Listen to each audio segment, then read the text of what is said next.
Bonjour et bienvenue sur cette chaîne Philosophie de combat. Pourquoi philosophie de combat? Parce qu'aujourd'hui, malheureusement, la philosophie est devenue molle et inoffensive. Pour comprendre pourquoi c'est un problème, il faut comprendre déjà ce que c'est que la philosophie. Ça, c'est une question à laquelle je vais consacrer sans doute toute une émission sur ma chaîne, mais en gros, pour faire simple, c'est la recherche de la sagesse.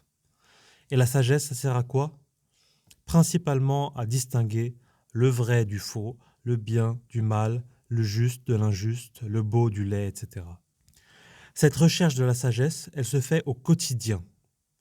Pas seulement par la réflexion, l'érudition, mais aussi et surtout par la pratique et l'expérience. La philosophie, c'est une chose qui se vit, c'est une science qui a pour champ d'expérimentation la vie elle-même. Or aujourd'hui, qu'est-ce qui reste de cette philosophie? Où est-ce qu'elle est? Est-ce que le mot a même encore un sens?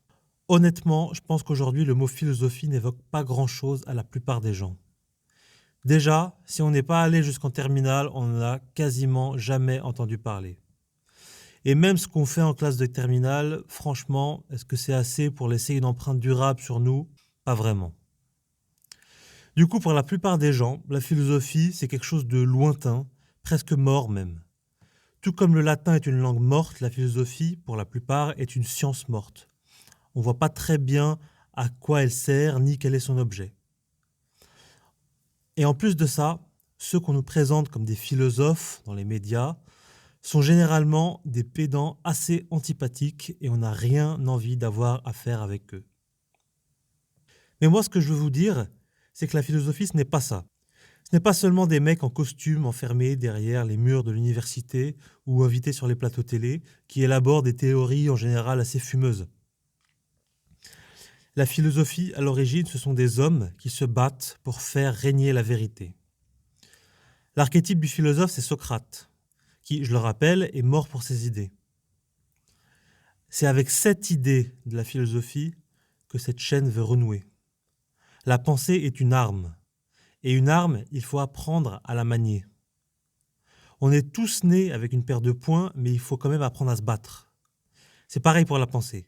Avoir des pensées n'implique pas qu'on sache les agencer correctement les unes avec les autres pour en faire un raisonnement construit et cohérent. Justement, tel est le but de cette chaîne.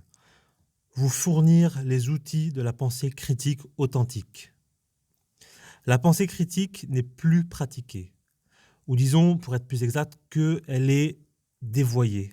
On en a perverti les règles. Les débats qu'on a l'habitude de voir ou d'entendre à la radio, ou à la télé ou n'importe où, n'ont rien de philosophique et n'ont en général pas pour but la découverte de la vérité. Contre les ennemis de la vérité, il est nécessaire de rétablir une philosophie offensive. Philosophie offensive implique que certains vont sans doute se sentir offensés. Ce que je vais dire va sans doute en déranger plus d'un, mais en tout cas, si la philosophie doit être offensive, elle n'a certainement pas pour but d'être offensante. Mais malheureusement, souvent, la vérité blesse. C'est comme ça. Un gros ne veut jamais s'entendre dire qu'il est gros, n'empêche qu'il est gros. Dernière chose, philosophie de combat, d'accord, mais combat contre qui? Traditionnellement, les philosophes se sont toujours opposés aux sophistes. Les sophistes, ce sont ceux qui prétendent vous révéler la vérité sans faire appel à votre raison et souvent en manipulant vos émotions. Aujourd'hui, les sophistes, on les appelle les idéologues. Ce sont ces gens qui utilisent la parole et les discours dans leur intérêt propre ou dans l'intérêt d'un tiers, mais jamais en vue d'exposer une vérité complexe et nuancée. Bref, je me réjouis énormément de partager avec vous mes analyses et réflexions issues de mes années d'études et de pratique de la philosophie. Si vous voulez découvrir avec moi ce que c'est que de penser correctement, abonnez-vous, partagez mes vidéos, mettez des j'aime, bref, faites en sorte que la chaîne grandisse. Je vous souhaite un très bon visionnage et je vous dis à bientôt.